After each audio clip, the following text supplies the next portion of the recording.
지금 내일이면 윤석열 대통령 탄핵 심판 최종 변론이 진행이 됩니다. 오후 2시에 있죠. 무제한 시간을 주겠다 헌재에서 뭐 이렇게 얘기를 했는데 국민의힘에서는 사실 조기 대선이 금기어잖아요. 언급 피하면서 맞습니다. 이제 헌법재판소를 압박을 하고 있는 맞습니다. 모양새예요. 국민의힘 의원들과 단체장들도 이제 탄핵 반대 집회에서 헌재 비판하는 발언하고 있는데요. 영상 잠깐 보고 올까요? 수사권이 없는 공수처가 수사를 하고 또 영장 청구하고 발부하고 집행하는 모든 과정이 불법인 거 아시죠? 검찰이 동조하고 헌법재판소가 정치 편향, 불공정의 대명사 잘 아시죠? 이제 헌법재판소가 편법재판소가 이 반법 기준에 마침표를 찍지 않기를 바랍니다.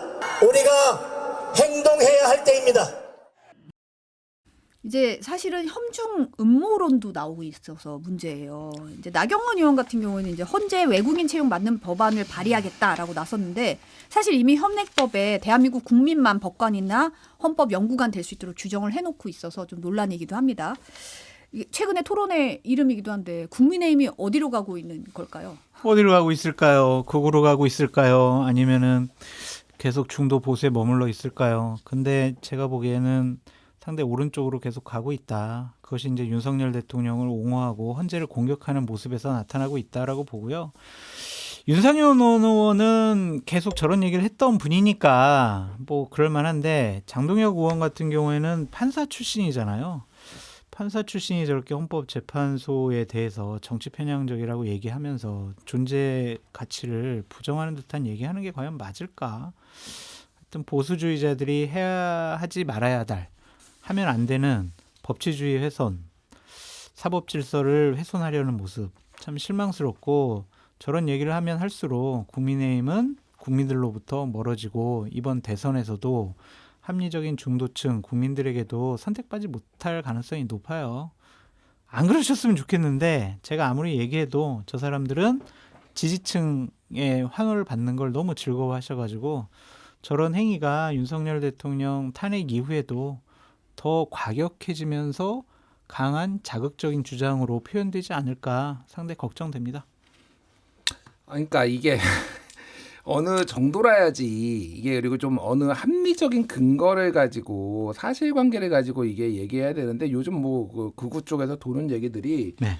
초등학생 피살된 사건인데 화교의 지령을 받아가지고 이게 벌인 일이다. 그리고 지금 의사들이 집단 행동을 많이 지금 하고 있는데 이게 의사들 상당수가 화교가 의료계를 장악해서 막 그런 거 있다. 뭐 이런 얘기하고 있고 아까 얘기했지만은 뭐 헌법재판관 중에 헌법재판관이 헌법연구관 중에 외자가 많은데 이거는 중국인임이 틀림이 없다. 외자를 쓰면 뭐 유비, 관우, 장비 이런 거 얘기하는 겁니까? 아이고. 그러니까 이게 아무 말 대잔치를 막 하고 있어요. 그러니까 더 문제는 지금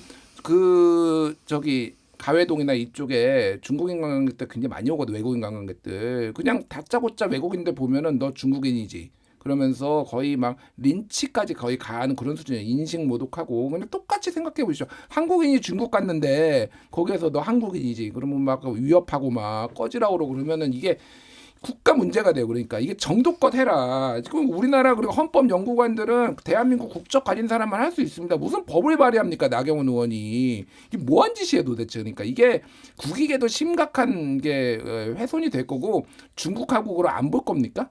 그러니까 중국하고도 봐야 될 거 아니에요. 뭐가 이거 저도 마음에 안 드는 부분이 한두 개가 아니에요. 중국이. 그래도 국익을 생각하면 이렇게까지 하면 안 되죠. 그러니까 지금 5월 달에 지금 한한령이 풀려요. 5월 달 정도로 지금 예상이 되는데 그럼 중국인 관광객들 굉장히 많지. 지금까지는 한 일본인 관광객이 좀 더 많았는데 중국인 관광객들 많이 온다고 하거든요.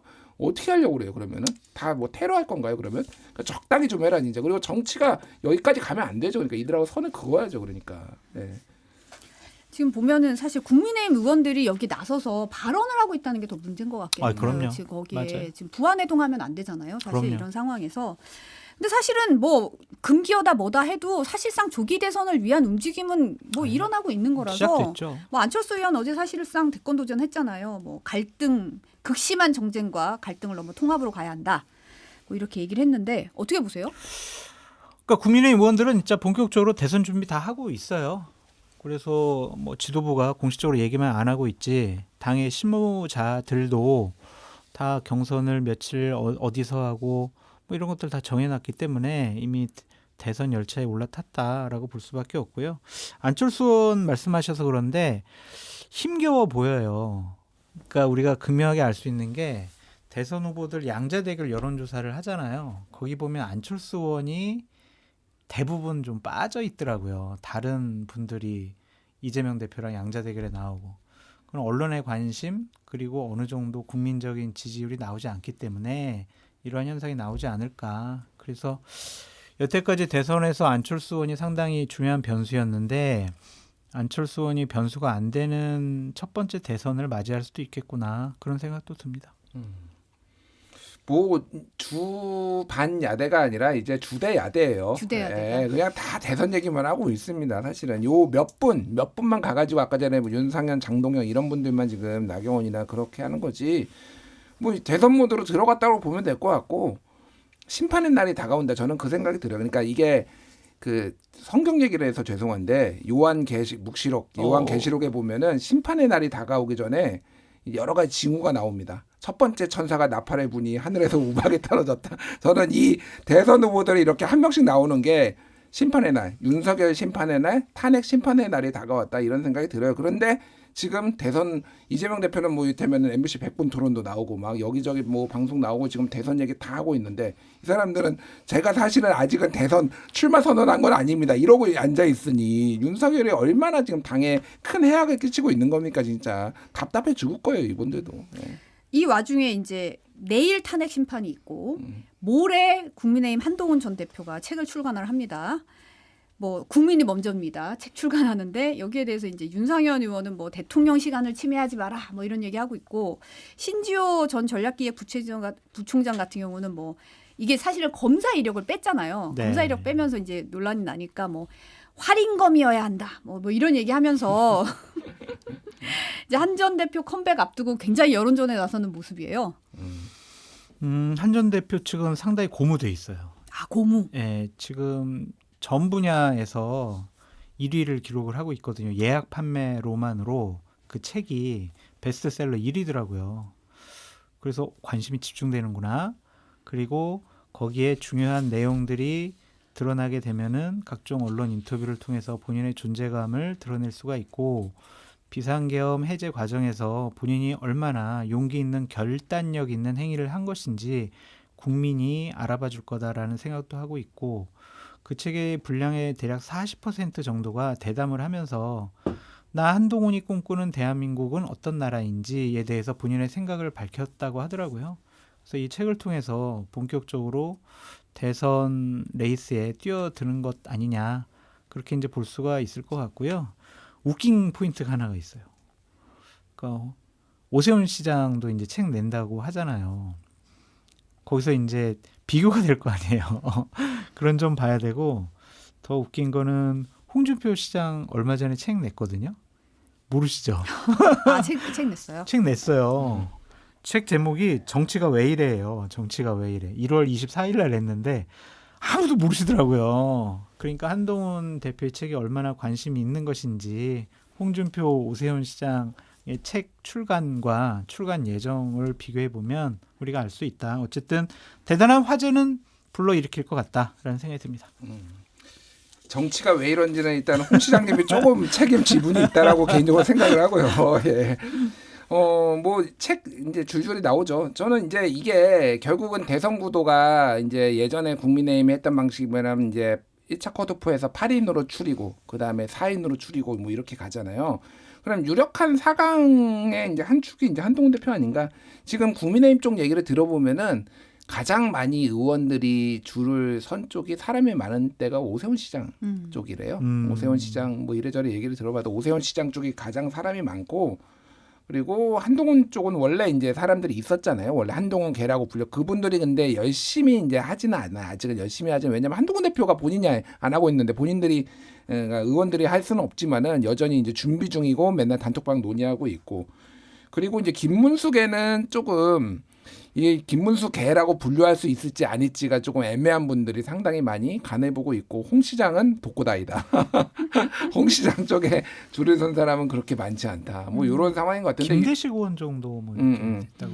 요런 요 네 분 정도가 지금 4강으로 유력하지 않나 개인적으로는 좀 다른 분들도 좀 선전했으면 좋겠는데 어쨌든 그런 상황인 것 같아요. 유승민 의원도 어쨌든 기회를 엿보고 있으니까 어쨌든 경쟁력이 있고 중도 외연 확장이 강하다라고 많이 인식이 되고 있잖아요. 그래서 유승민 의원에게도 기회는 올 수 있다라는 생각이 듭니다. 김상욱 의원이 오늘 광주 찾아서 5.18 역사의 현장인 광주 금남로에서 계엄 찬성 시위가 열린 건 진영을 떠나서 용납할 수 없는 반인륜적 행위라고 사과했습니다. 이 광주 방문을 놓고 얘기가 좀 나오고 있는 게 김 의원도 오늘 당내 반발도 있었고 뜻을 같이 하던 일부 동지조차 제 뜻에 동의하지 못하지만 정치인으로서 당리당략보다는 민주주의 가치를 지키는 게 중요했다고 밝혔는데 이 얘기가 무슨 얘기냐면은 이제 광주 방문해서 이제 메시지 내겠다고 하니까 친한동훈계 의원들이 반발했고 이제 단체 대화방 있잖아요. 시작 2 여기서 나가달라고 해서 퇴장한 사실이 알려졌거든요.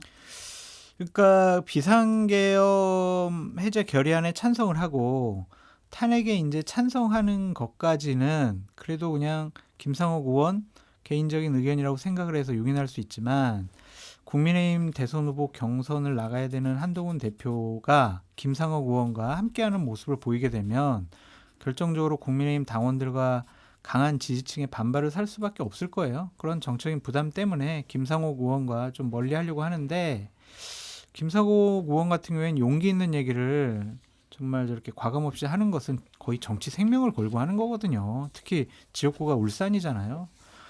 근데 또 이렇게 한동훈계에서 약간 좀 정치적인 이해득실을 따져서 거리두기 하는 모습은 그렇게 썩 좋아 보이지도 않네요.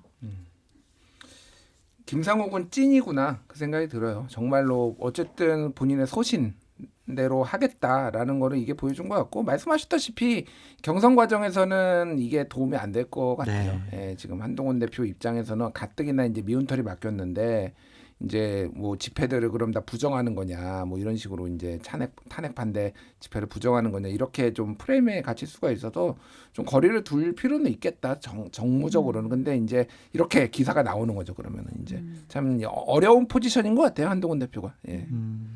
그러니까 김 의원이 불필요한 부담을 드리지 않겠다라는 취지로 대화방 나갔다고는 하는데 그럼 친한계에서 뭘 앞으로 하고 싶은 건가 싶기는 해요. 이제 물론 정치적으로는 전략적으로는 뭐 내부의 단속도 필요하고 하지만 결과적으로는 계엄 반대하고 탄핵 찬성하고 이런 포지션이었잖아요. 근데 이제 앞으로 갔을 때 큰 그림으로는 그러면 중도를 향해서 어떤 움직임을 보여야 될까 했을 때 요거는 있는 것 같아요. 지금은 어쨌든 당내 경선을 먼저 통과해야 되는데 요 시점에 요거로 하는 거는 마이너스가 될 수도 있겠다. 그런데 만약에 후보가 된다. 그러면은 또 그때는 또 활용을 할 수가 있는 거죠. 그러니까 정무적으로만 판단을 하면은 그렇죠. 그래서 지금 타이밍상으로도 좀 어긋난다 이 생각을 한 것 같아요. 예. 지금 중도 보수 논쟁이 한창인데 이제 이재명 대표가 쏘아올린 공이잖아요. 어제는 이제 이재명 대표가 민주당은 본시 중도 전장으로 진보성이 더 중요한 시대 상황에서는 진보적 중도 역할을 보수성이 더 중요할 땐 중도 보수의 역할을 더 크게 했다고 말했습니다.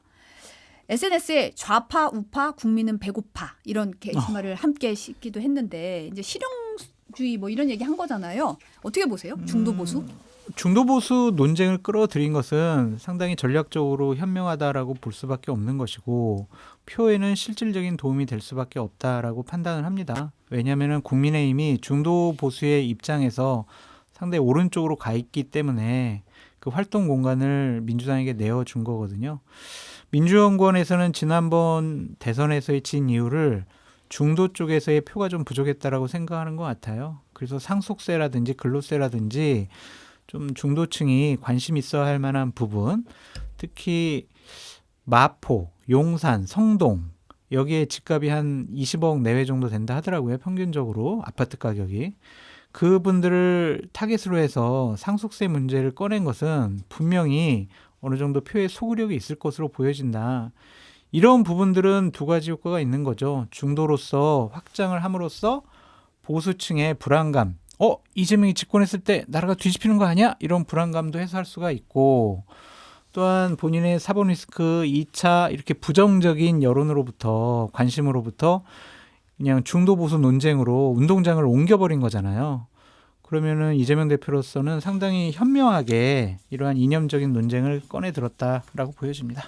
잠시 화면 상태가 고르지 못해서 연결이 좀 잘못된 점 사과 말씀드립니다. 아, 제가 좋은 얘기 했는데 그 얘기가 안 나갔어요? 아, 잘 나갔습니다. 아, 화면만 나갔어요? 좀 화면만? 약간 문제가 생겨가지고. 왜 제 얼굴 나가는 게 이상해요? 장성철 얼굴이 안 나가고 제 얼굴이 좀 오래 나가더라고요. 이럴 수가. 네, 선호하는 얼굴이 있습니다. 예. 얼천 우리 김준일 선생님. 그러니까 이게 그런 것 같아요. 그러니까 중도 보수 논쟁에 국힘이 참전을 하면 할수록 이거는 손해지. 예, 이재명 대표와 민주당의 프레임이 빠지는 거거든요. 그 그렇지. 유명한 조지 레이코프의 그 서적 있잖아요. 저서 코끼리를 생각하지 마. 그럼 코끼리만 생각한다라는 거야. 모두가 지금 다 이재명이 중도 보수로 가려고 하나 보다라는 거를 더 홍보를 해주고 있다. 뭐 안철수 의원은 이재명 민주당이 중도 보수 정당이면 파리도 세다. 김기현 의원은 그 말이 진심이라면은 대한민국 유일의 중도 보수 정당 국힘에 입당해라. 뭐 이런 얘기를 하는 것 자체가 도움이 안 돼요. 그렇지. 이 프레임은 다른 프레임으로 깨야 됩니다. 제가 진짜 국힘한테 정말로 파격적인 거를 하나 제안을 드릴게요. 네. 예, 당 차원에서 우리는 탄핵에 찬성합니다. 딱 내는 순간 중도 보수로는 싹 사라집니다. 예, 정말로 그러면 파격적인 거 모두가 다 그 기사만 쓸 거 아니에요? 그러면 이거는 중도 보수는 관심 없어져요. 그게 더 효과적인 방법인데 계속 중도 보수 이 얘기를 왜 국힘에서 해주고 있는지 잘 모르겠어요. 예. 현수막까지 나왔잖아요. 그러니까요. 중도 보수 국민의힘 입당합니까? 이런 현수막 지금 뭐 성관이가 승인해서 정여우 의원이 뭐 부산 추경구에 걸었다는 거 아니에요? 이런 전략에 대해서 어떻게 생각하세요, 장 소장님? 아니 그러한 것에 참전하는 것 자체가 바보 멍청한 짓이라는 생각이 든다니까요. 왜냐면은 자꾸 저렇게 되면 민주당 중도보수당 그러면 국민의힘 너희들은 뭐야? 아, 너희들은 지금 탄핵에 반대하는 그런 구구정당 아니야? 정광훈 목사랑 같이 하는 당 아니야? 윤석열 대통령 옹호하는 당 아니야? 그걸 중도보수라고 볼 수가 없어요. 그래서 이거는 참전하지 말고 다른 프레임으로 넘겨야 된다. 그런 생각이 듭니다. 그래서 이렇게 계속 나가다 보면은 이 대선에서 이재명 대표의 사법 리스크라든지 2심에서 유죄가 나오더라도 이러한 중도보수 논쟁 때문에 국민의힘은 선거 프레임 자체에서 상당히 불리할 수밖에 없다라고 보여지네요. 아니면은 국민의힘에서 우리가 진보다 이렇게 외쳐버리고 왼쪽이 많이 비어 있으니 우리가 담당해 보겠다 뭐 이렇게 하던죠. 그러면은 저 하나만. 국민의힘에서 지금 국민연금 가지고 무제한 토론 이게 뭐 얘기가 나오고 있는데 토론이 성사될까요? 근데 그 1% 수요를 가지고 지금 대립이 되어 있는 거잖아요. 그거보다는 일단은 야당이 지금 적극적으로 지금 처리하겠다고 얘기를 하고 있잖아요. 거기에 어느 정도 동참을 해주는 게 맞는 것 같아요. 이게 여야 협상이 대단히 어렵고 야당은 무조건 안 하겠다라는 게 맞는데 일단은 민주당에서 풀어줬으니까 무제한 토론을 하게 되면은 그렇게 국민의힘이 유리해 보이지 않습니다. 왜냐하면 현실적으로 국회 내에서의 힘은 민주당이 갖고 있잖아요. 민주당 안대로 통과될 가능성이 높거든요. 그리고 국민의힘 저렇게 되면은 너들 지금까지 뭐 했어라고 얘가 나올 수밖에 없어요. 그래서 무제한 토론보다는 이건 하루 늦춰지면은 정말 800억 정도의 이자가 쌓이는 거 아니에요. 손해가 발생하니까 하루라도 빨리 하시라 그렇게 말씀드립니다. 그러니까 이재명 대표가 모든 현안에 대해서 끝장 토론하자고 역제안을 했어요. 지금 이게 그러니까 자 그러면 생각을 해보십시오. 거기에는 이재명 대표가 나올 거 아니에요. 뭐가 이게 1대1 토론이 만약에 되면 이쪽엔 누가 나올까요? 권영세 비대위원. 권영세 아니면 권성동 둘 중에 한 명이 나오겠죠. 그러니까 예. 이게 토론이 잘 될까? 그 생각이 들어요. 그러니까 지금 이재명 대표 같은 경우는 1대1이 아니라 3대3 얘기하고 있거든요. 뭐가 네. 됐든 하여간 제가 말씀드린 건 뭐냐면은 이쪽은 이재명이 대선 후보고 이미 사실상 그렇죠. 선언했고 네. 뭐 이렇게 해서 나오는데 이쪽에 그러면 대선 후보들이 나와줘야 되는 거예요. 근데 1대 다 구도가 될 가능성이 있고 만약에 대선 후보를 그렇다고 누구를 오세훈 시장을 끼워 넣겠습니까? 한동훈을 끼워 넣겠습니까? 그러니까 애매한 거예요. 사실은 이게 쓸데없는 짓이다. 내가 보기에는 국힘이 머리가 좀 많이 안 좋아진 것 같아요. 솔직히 지금 하는 거 보면 짧게 말씀드리면 소득 대체율을 44% 한다고 한들 국민연금 제대로 된 개혁은 아니거든요. 근데 대선을 앞두고 국민들이 싫어할 저런 아젠다를 끌어내서 빨리 처리하자라고 하는 것은 저는 이재명 대표가 상당히 용기 있는 결정과 선택을 했다라고 보여지거든요.